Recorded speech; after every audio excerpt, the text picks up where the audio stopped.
Bienvenue dans Yogini, le podcast du yoga par les meufs. Je suis Audrey, professeure de yoga, et j'ai à cœur de vous proposer une pratique émancipatrice qui vous permettra d'être pleinement vous-même. Dans Yogini, je vous propose qu'on s'interroge sur la pratique du yoga par les femmes. Un podcast qui vous parle d'émancipation, d'empowerment, de féminité, de body positive et de société à travers le prisme du yoga.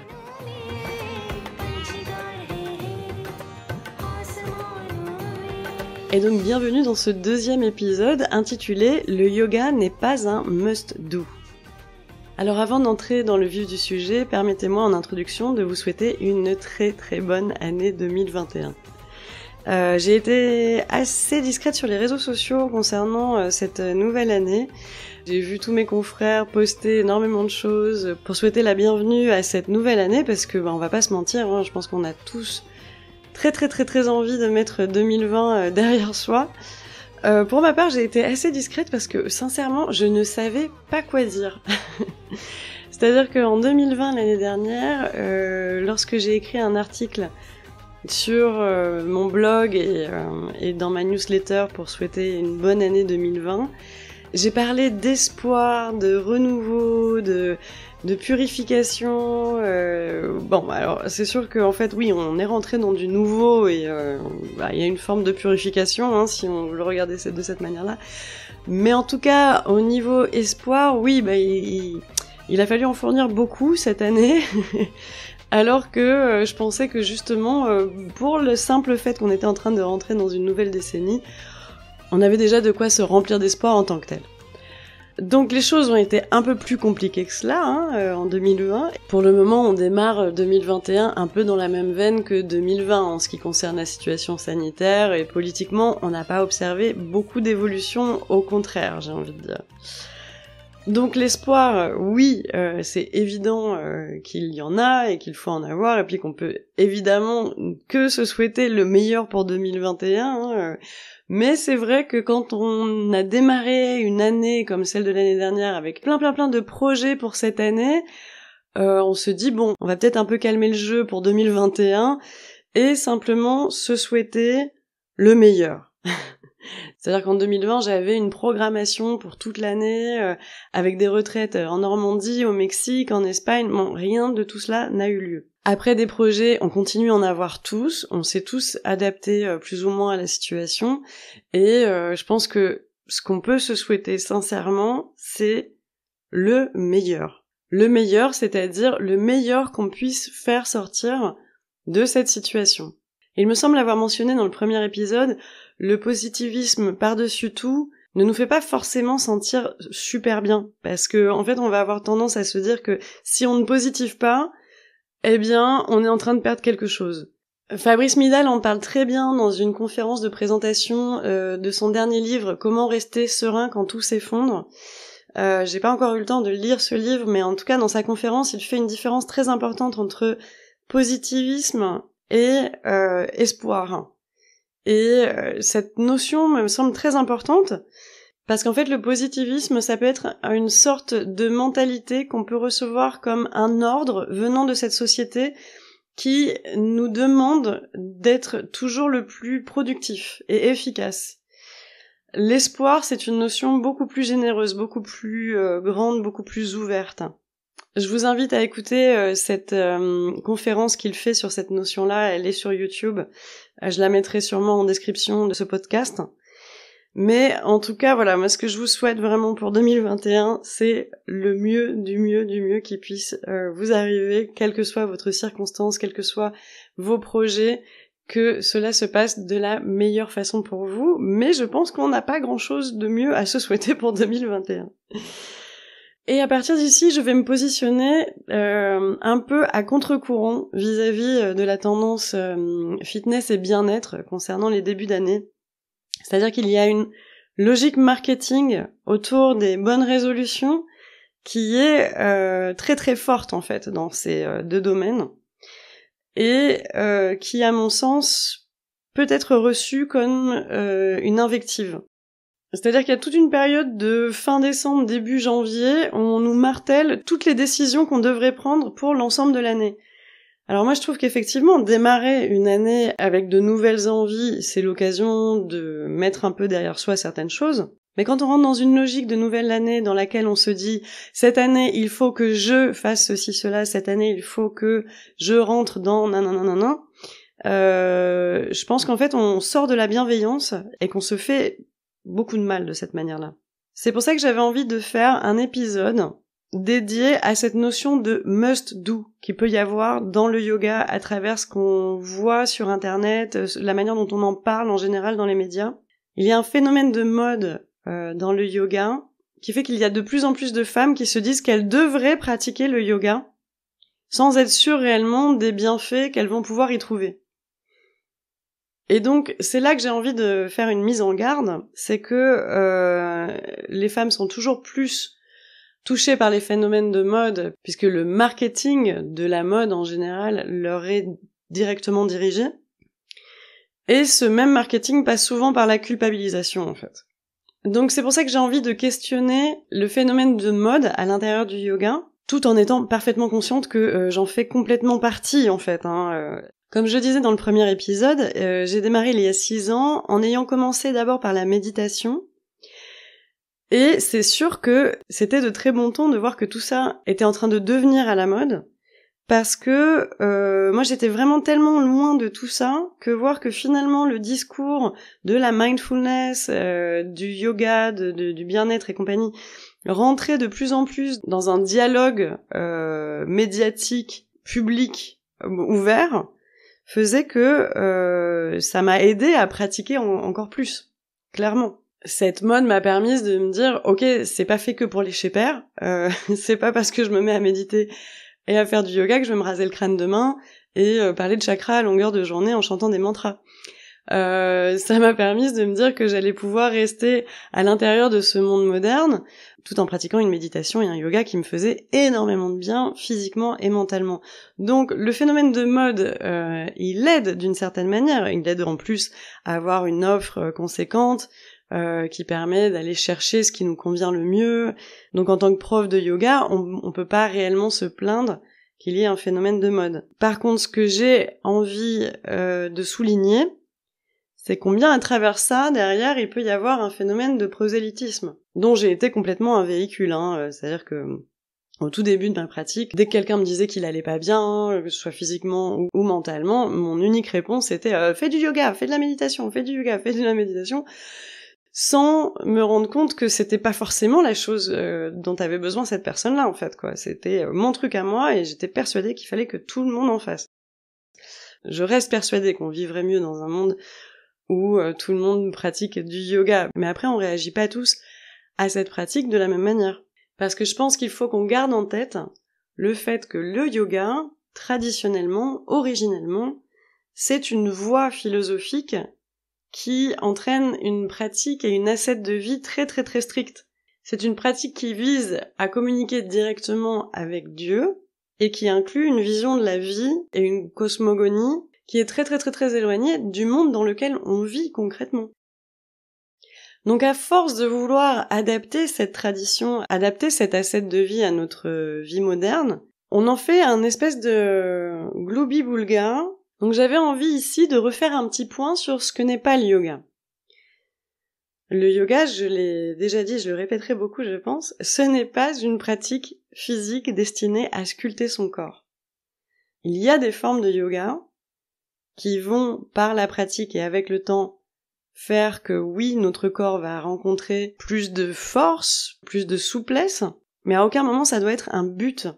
Je me rappelle d'une interview de Gwyneth Paltrow qui a été quand même la super ambassadrice du yoga pendant des années aux États-Unis et qui disait qu'elle avait arrêté le yoga, qu'elle s'était mise au pilates parce que la respiration abdominale en fait ça déformait le corps et que ça lui faisait du bide. Bon effectivement très bien, il vaut mieux faire du pilate dans ces cas-là parce que la respiration abdominale c'est effectivement quelque chose de très important dans le yoga. Et si on ne la travaille pas vraiment, on passe à côté d'énormément de bienfaits. Donc si ton but absolu, c'est de vouloir sculpter ton corps, je pense qu'effectivement, le pilate, c'est plus adéquat. Si à force de pratiquer des styles de yoga, dynamiques type Vinyasa et Ashtanga, on finit par effectivement avoir un corps plus dynamique, plus sculpté, plus mince, eh bien c'est tant mieux. Mais c'est pas le but en fait. Pratiquer avec ce but-là en tête, c'est vraiment passer à côté, je pense, de beaucoup de bienfaits du yoga. Et en fait, le yoga en général, ce n'est pas une pratique qui s'apparente à l'aspect physique du tout. Donc encore une fois, j'en reviens un petit peu à une mise en alerte par rapport au marketing qu'il y a autour du fitness et du bien-être. On s'en fout royalement de notre pantalon de yoga. Le pantalon de yoga ou le haut de yoga ou le pull qu'on va mettre quand on va faire du yoga, il faut qu'il soit confortable. Et après, dépendamment de son éthique, si on le cherche en coton bio, fait en Europe et tout ça, bon bah là je pense que ça peut justifier certains prix plus élevés. Mais il y a des marques dont je ne citerai pas le nom qui utilisent cette mode du yoga pour produire des pantalons à des prix complètement improbables et qui continuent à être produits en Asie, dans des conditions qu'on ne connaît pas réellement. Et la raison pour laquelle j'en parle dans ce podcast dédié au yoga par les femmes, c'est que justement, en fait, c'est quelque chose d'assez frustrant de voir combien dans le marketing, on va aller chercher justement la coquetterie des femmes parce que notre société nous impose d'être coquette, alors qu'au départ, on est en train de pratiquer pour notre bien-être intérieur. Il y a une démarche interne profonde et elle est régulièrement attaquée, entre guillemets, par un marketing qui va nous expliquer comment on devrait s'habiller et à quoi on devrait ressembler lorsqu'on pratique du yoga. Et pour en revenir au sujet de ce podcast, c'est cette même logique qui va être utilisée lorsqu'on nous fait sentir qu'en tant que femme, on devrait pratiquer du yoga. Ah, je pratique le yoga parce que ça me rend tellement plus calme, tellement plus apaisée, tellement plus... Oui, alors ça c'est sûr, hein, c'est un fait. Hein. Mais lorsqu'on pratique du yoga juste pour pouvoir tenir le coup, parce que on est en train d'être débordé par notre vie familiale parce que notre conjoint en fout pas une et que on est au bord de la crise de nerfs et qu'on se dit bon je vais faire un petit peu de yoga et puis je vais me calmer et puis tout ira mieux, et ben je pense qu'on est en train de continuer à rentrer dans une logique de cette image de la femme douce, délicate et qui est en même temps capable de tout. C'est ce que je disais dans le premier épisode, il semblerait à regarder les profils Instagram qu'on devrait être capable de tout faire à la fois à partir du moment où on pratique le yoga. Et donc, non, le yoga c'est pas une recette miracle en fait. Le yoga, c'est fait pour nous faire du bien. Et si en démarrant le yoga, on se rend compte du bien que ça peut nous provoquer physiquement et mentalement, alors on est dans la bonne démarche. Et derrière, on le verra ensemble, on peut créer la pratique que l'on souhaite. Mais si on est en train de pratiquer du yoga parce qu'on voit que tout le monde le fait et que on devrait peut-être s'y mettre, ou bien si on est en train de pratiquer du yoga dans le but de tenir le coup à tout prix face à certaines situations, je pense qu'on n'est pas dans une pratique bénéfique. Pour avoir une pratique bénéfique, je pense qu'il faut avant tout trouver son propre rythme.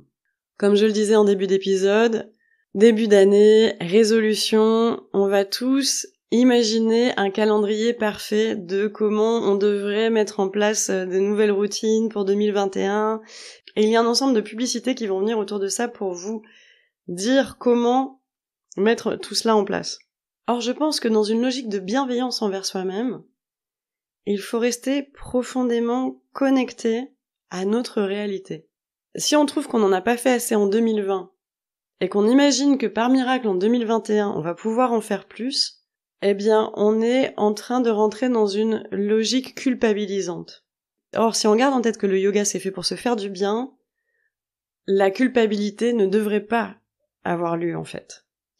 C'est le moment où je vais prendre un petit temps pour faire un petit mea culpa auprès de mes élèves du programme Bonjour Émotions, le programme de yoga et méditation qui vous aide à apprivoiser vos émotions.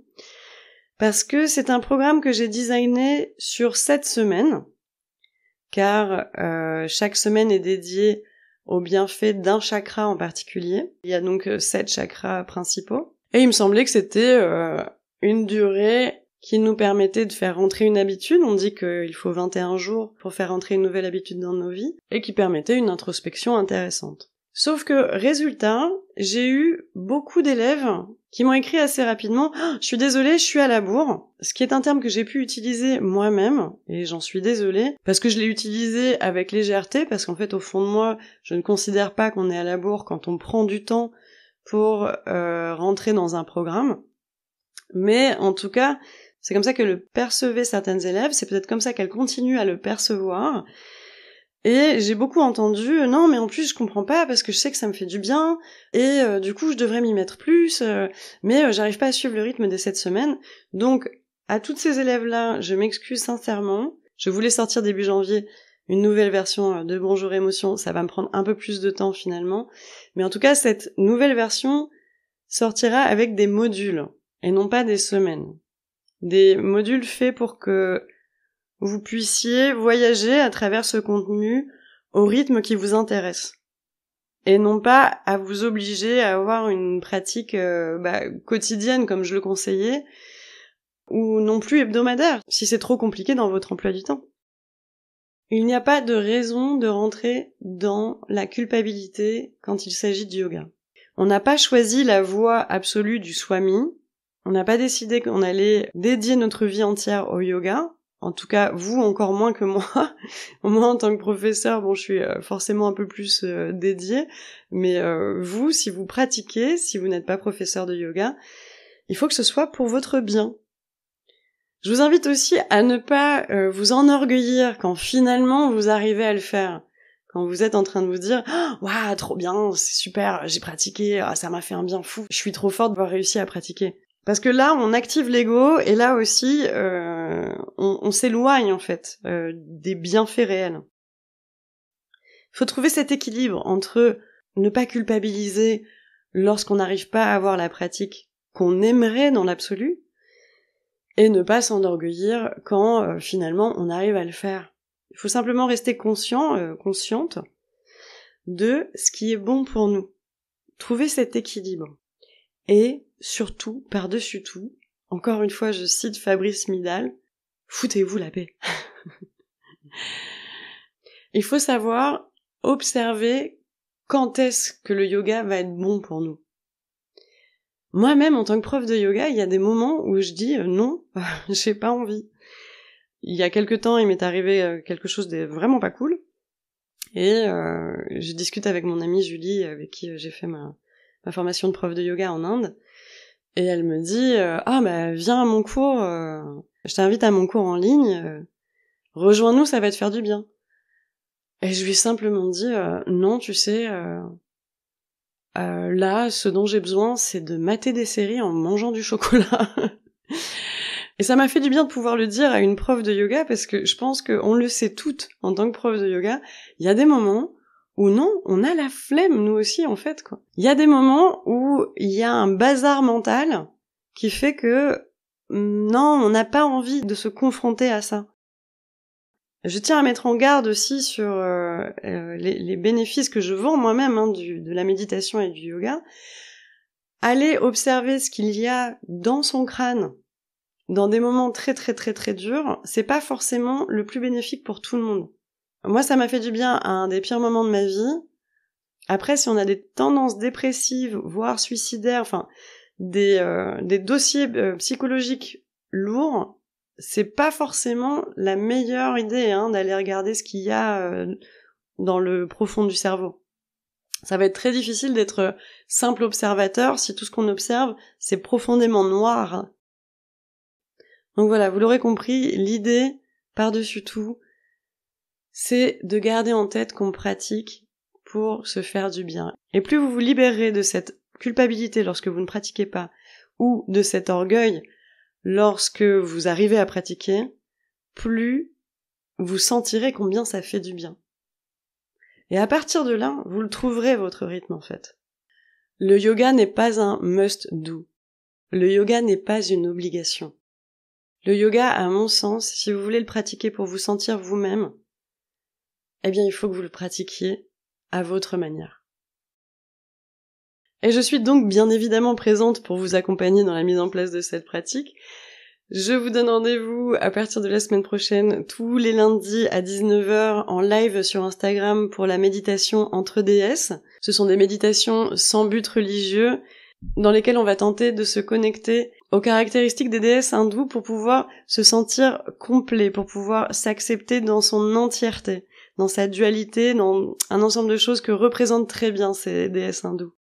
Les mercredis, bon à part cette semaine parce que ici en Espagne c'est toujours encore un peu les vacances, donc du coup je suis un peu moi-même à la bourre concernant Yogini, mais je vous donne donc rendez-vous les mercredis sur Apple Podcast, Spotify ou Arte Radio ou bien même YouTube pour les nouveaux épisodes de Yogini. Les vendredis sur YouTube, je vous propose des courtes sessions de yoga outdoor pour vous offrir un petit peu de soleil. Et donc n'hésitez pas à vous abonner sur ma chaîne Audrey Yoga. Et les samedis matins à 10h, je vous donne rendez-vous pour des cours de Hatha Yoga en live où là je peux vous offrir un service plus personnalisé et suivre votre évolution. Et enfin, bien évidemment, il y a le programme Bonjour Émotions, le programme de yoga et méditation qui vous aide à apprivoiser vos émotions, dont j'espère sortir une nouvelle version et sur lequel j'adorerais pouvoir vous accueillir.